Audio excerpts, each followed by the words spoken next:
Good morning मेरे प्यारे बंधु भाई बहन एवं कमेंटर्स। सबसे पहले वीडियो बनाने के पहले हम आप सबसे एक रिक्वेस्ट करना चाहते हैं कि इधर जो कमेंट्स आया है 2-3 वीडियो में कुछ समय परेशान कर दिया है। आप सबसे हमारा अनुरोध ये है कि सब्जेक्ट से संबंधित, क्वेश्चन संबंधित, विषय संबंधित जो भी आप कमेंट्स करना चाहें कर सकते हैं। सब्जेक्ट्स के बाहर, क्वेश्चन के बाहर दूसरी चीज के बारे में, फालतू चीजों के बारे में कमेंट्स न करा करें। पिछले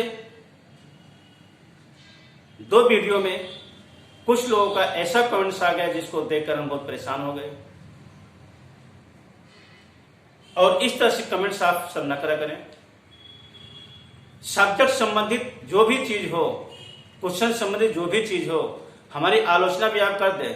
आप पढ़ा नहीं पाते हैं, आप अच्छा नहीं पाते हैं, आपके विषय ठीक नहीं है, जो भी करना हो कर दें, लेकिन सब्जेक्ट से हटकर जो अलग चीज दे देते हैं उस वीडियो पर कमेंट्स में फिगर के साथ, वो कृपया करके इसको न करें। हमारा आप सबसे अनुरोध है ये। बाकी आज हम अलग प्रकार का क्वेश्चन लेकर आए आप सबसे।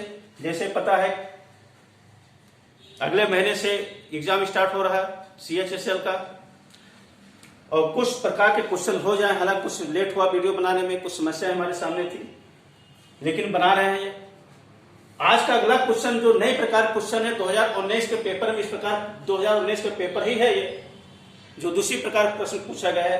और सबसे पहले हम कठिन चीज बताते हैं। इसके पहले आपने देखा स्पॉट एरर कठिन था क्योंकि उसमें बहुत सारे चीज में शामिल हो गए थे। अब आपका जंपर सेंटेंसेज है, ये भी कठिन है ये।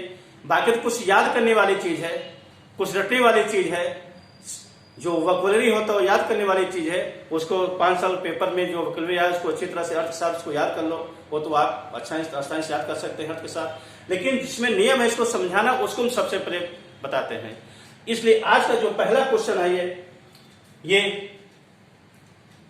गिवन बिलो, ये जंपर सेंटेंस है। सेंटेंस को एक पैराग्राफ का सेंटेंस है, उस पैराग्राफ सेंटेंस को आगे पीछे करके लिखा गया है। इसके बाद 4 उसमें 1, 2, 3, 4 उसके जो ऑप्शन दे रहे हैं, वो 4 ऑप्शन में से कोई एक ऑप्शन आपका सही है। उस एक ऑप्शन को आप बताना है, और कौन सा सही किस प्रकार से, जिससे पूरे सेंटेंस, सभी सेंटेंस एक वाक्य को सही अर्थ प्रदान करते हैं। अब आज का पहला क्वेश्चन है, ये तो दिया गया notification given below are 4 jumble sentences. 4 नीचे जंबल सेंटेंस दिए गए, जंबल मींस आगे पीछे करके दिए। Out of given option pick the one that gives their correct order. उसमें से एक को, जो नीचे दिया गया ऑप्शन दिया गया है, 4 ऑप्शन दिए गए, उसमें से एक आपको पिकअप करना है जो सही ऑर्डर के रूप में, सही अर्थ के रूप में आता है। तो पहला क्वेश्चन है, there was an old apple tree in the centre of a village, the adults also sat in the shade and discussed important things. देखिए, जब कोई पैराग्राफ होता है तो किसी नाउन के बारे में, किसी व्यक्ति के बारे में, किसी स्थान के बारे में वो बताता है। वो जो पैराग्राफ से देयर वाज ए किंग, एक राजा था, वंस अपॉन ए किंग, एक समय एक राजा था, तो देयर से वंश से इस तरह से स्टार्ट होता है। ये किसी नाउन के बारे में डाट दे गया। ये Ram is a good boy, इस तरह से जो सेंटेंस होते हैं, तो उसको हमें सबसे पहले ढूंढना है। इसको सबसे पहले हम कौन सा लिखेंगे। तो अगर देयर उसमें है तो कहानी नुमा है, सेंटेंस नुमा। अगर देयर उसमें तो देयर वाला सेंटेंस सबसे पहले उसको कर देंगे। There was an old apple tree in the centre of a village. गांव के बीच में एक पुराना सेव का पेड़ था। वाज है, था, पास्ट टेंस की बात हो रही है। गांव के बीच में एक पुराना सेव का पेड़ था। पहले स्थान पर आपका ये हो जाएगा, ये होगा ये। अब इसमें ये भी है, इसको तो होगा नहीं, इसको हम ध्यान नहीं देंगे, ये भी ध्यान नहीं। अब ये इन दो को ध्यान दिया जाएगा, ये अब इसको ध्यान दिया जाएगा। अब इसके बाद दूसरे नंबर पर क्या होगा, द एडल्ट्स आल्सो, युवा बुजुर्ग लोग भी, आल्सो माने भी है, भी दे देने से ये दूसरे स्थान पर नहीं होगा, क्योंकि जब तक हम उस एडल्ट्स के बारे में एक बार चर्चा नहीं करेंगे तब तक हम इस आल्सो को आल्सो सेपरेट नहीं लिखेंगे को ये। क्योंकि जैसे होगा आई से गुड बाय, मैंने कचड़ को देखा है, दे आल्सो, वो भी एक नया कपड़ा पहना था, एक नए रूप में था। तो आज पहले जब उसको चर्चा करेंगे तब उस पर आल्सो वाला करेंगे। ये हमारा दूसरे नंबर पर नहीं होगा ये। फिर दे रिजल्ट, यहाँ भी दे हो रहा है, दे किसके बारे में? तो अब यहाँ पर कोई चीज अभी देयर वाज एंड और यहाँ तो किसी नाउन प्रोनाउन के बारे में बातें नहीं, तो देम कैसे करेंगे? जब किसी नाउन के बारे में बात करेंगे तभी तो हम दे यहाँ पर किसी संज्ञा के बारे में बात करेंगे, तभी तो उसके लिए हम दे का प्रयोग करेंगे। पॉसिव केस यहाँ पर हमारा होगा दे अर्थात ऑब्जेक्टिव फॉर्म का यहाँ पर उस व्यक्ति के बारे में, दे अर्थात प्लूरल के बारे में यहाँ पर होगा, दे भी हमारा नहीं होगा। ये चिल्ड्रन लव टू प्ले, आप देखिए यहाँ पर ये चिल्ड्रन है, अब सबसे पहले नाउन का प्रयोग कर दिया गया यहाँ पर ये, तो सबसे पहले नाउन का प्रयोग जब कर दिया गया यहाँ पर चिल्ड्रन ही सबसे पहले होगा। Children love to play around the tree and pick delicious apples, बच्चे बैठा करते थे, पास्ट टेंस है, around the tree, play to play around the tree, बच्चे पेड़ के चारों तरफ खेलने के लिए पसंद करते थे। लव टू प्ले, लव पसंद करते थे, अच्छा लगता था खेलने के लिए पेड़ के चारों तरफ, एंड पिक डिलीशियस एप्पल्स, और उस डिलीशियस एप्पल्स स्वादिष्ट सेब को जो है वो पिक, यहां भी आपका ईडी होना चाहिए, पास्ट टेंस, यहाँ पास्ट टेंस है, यहाँ पास्ट टेंस होगा, पिक डिलीशियस एप्पल्स, और डिलीशियस एप्पल्स को उठा लेते थे। तो दूसरे नंबर पर आपका हो गया, अर्थात पहले नंबर ए डी हो गया, ये हो गया, दूसरे नंबर जब आपका ए डी हो गया तो आप इसी दोनों में से आपको लेकर चलना है। जब ए डी होगा तो आपका यहाँ मिल गया, आगे आपको करने, अब आंसर आपको होगा क्योंकि ए डी आप कहीं पर, ए डी कहीं है नहीं। जब ए डी आपको मिल गया तो हमारा आंसर मिल गया, आगे हमें आगे उसको समय को वेस्ट करने की आवश्यकता नहीं है। अगर हम करना चाहें और नहीं समझ में आ रहा है एडी पर, तो आगे हम करना चाहें तो और आगे हम कर सकते हैं। क्या हमारे पास है अगला चिल्ड्रन। अब चिल्ड्रन के लिए भी आपका यहां पर क्या हो जाएगा, ये तब चिल्ड्रन और फिर द एडल्ट, एक तो नाउन आपका चिल्ड्रन होगा, दूसरा नाउन आपका एडल्ट होगा। ये बुजुर्ग लोग भी, अब बच्चे तो बैठते थे इसलिए जो क्या करते थे वो बुजुर्ग लोग भी यहाँ पर सेट करते थे, बुजुर्ग लोग भी बैठते थे पेड़ के नीचे और महत्वपूर्ण बातों का डिस्कस करते थे, बहस करते थे। यहाँ पर पास्ट टेंस हो गया, बैठते थे और बहस करते थे। ये कौन भी करने से, ये आल्सो होने से आपका चिल्ड्रन के बाद होगा, ये बी हो गया।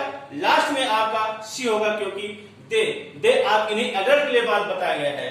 दे रिमेम्बर्ड, वो बहस करते थे और याद करते थे that they too had played around the tree when they were young, और याद करते थे कि जब वो भी बच्चे थे तो भी पेड़ के पास, पेड़ के चारों तरफ बैठा करते थे। टू हैड प्लेड, खेला करते थे, उस चीज को वो याद करते थे। दे रिमेम्बर्ड, वो याद करते थे कि जब वो बच्चे थे तो वो पेड़ के पास, पेड़ के चारों तरफ खेला करते थे। वह भी देखिए भी यहाँ पर आएगा, यहाँ भी है, यहाँ आल्सो माने भी होता और टू माने भी होता है। तो ये चीज आपका इस तरह से आपके पहले ये एडी बीसी आपका मिल गया। ये दूसरे क्वेश्चन देखते हैं। Most of them are in jail because of their circumstances, बहुत से लोग जेल में रहते हैं क्योंकि उनकी परिस्थितियां जेल में हैं। Them are jail. Not all prisoners are hardcore criminal.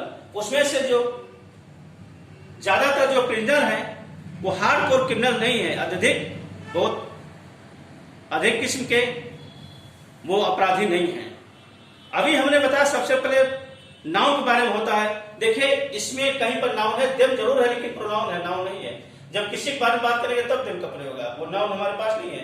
Noun यहाँ पर हमारे पास है, यहाँ पर नाउन नहीं है, दे है, यहाँ भी नाउन नहीं है, देयरफॉर है ये। तो सबसे पहले नाउन हमारा इसमें है, तो सबसे पहले हमारा बी वाला हो जाएगा ये। नॉट ऑल प्रिजनर, प्रिजनर अर्थात नाउन हो गया ना कि सभी कैदी आर हार्डकोर, सभी कैदी हार्डकोर क्रिमिनल्स नहीं है। अत्यधिक विख्यात, अत्यधिक खूंखार कहते हैं कि क्रिमिनल नहीं है, ये हो गया बी। फिर इसके बाद कैदी के बारे में आ गया, मोस्ट ऑफ देम, इसी कैदी के बारे में यहाँ पर देम कहा गया है, दे का देम। फिर most of them are in jail because, उनमें से बहुत से लोग, अधिकतर लोग जेल में हैं क्योंकि ऑफ देयर सर्कमस्टेंसेस, उनकी परिस्थितियां हैं। ये हो गया। फिर इसके बाद बी ओ ए, बी ए, BA हो गया, BA कहां पर, यहां पर आपका BA, और कहीं पर BA नहीं थी, हमारा आंसर होगा। आगे और अगर हम करना चाहें तो कर सकते हैं, ये जब समय को अगर बचाना हो तो जब BA हमारा मिल गया तो आगे हम नहीं कर सकते हैं, करना हो तो कर सकते हैं आगे देखने के। BA हमारा मिल गया, फिर इसके बाद क्या होगा, सो दे, कौन, अर्थात अपराधी जो है, कैदी जो है, ये प्रिजनर, सो दे डिजर्व ये चांस टू रिहेबिलिटेट देमसेल्व्स, इसलिए वो अपने आप को चांस, एक ऐसा मौके की तलाश में रहते हैं, एक मौके को देखते हैं कि अपने आप में वो रिहेबिलिटेट हो सके, अर्थात अपने आप में ऐसे व्यक्त हो सके जो किसी की मदद, समाज में एक अच्छे व्यक्त हो सके, जो दूसरे की समाज में सेवा कर सके, ऐसे चांस, ऐसे मौके में रहते हैं। Therefore learning a trade would help, इसलिए एक ट्रेड को सीखना, एक व्यवसाय सीखना, would help themselves, उनको मदद करेगी री इंटीग्रेट विद सोसाइटी, समाज में एक जो समाज जो पीछे रहते हैं उसको पीछे रहने में उनको, अर्थात समाज में आगे बढ़ सकते हैं, इस तरह से उनको एक ट्रेड को लर्निंग करने में, इस व्यवसाय को याद करने में उनको ये मदद मिलेगी। तो आपका ये 4 नंबर ये आपका सही हो गया। इस प्रकार से ये इस क्वेश्चन हमारा पूरा हुआ। अब कल 2 क्वेश्चन इसी प्रकार से फिर बताते हैं, और इसको देखकर लाइक, शेयर और सब्सक्राइब कर दीजिएगा। लेकिन कमेंट्स जो हमारा अनुरोध था, कमेंट्स कृपया करके सब्जेक्ट पर आप कमेंट्स करिए, आलोचना करिए, जो भी कुछ करना हो करिए, लेकिन सब्जेक्ट हटकर एक्स्ट्रा चीज, फालतू बातों को कमेंट्स मत करिए। धन्यवाद।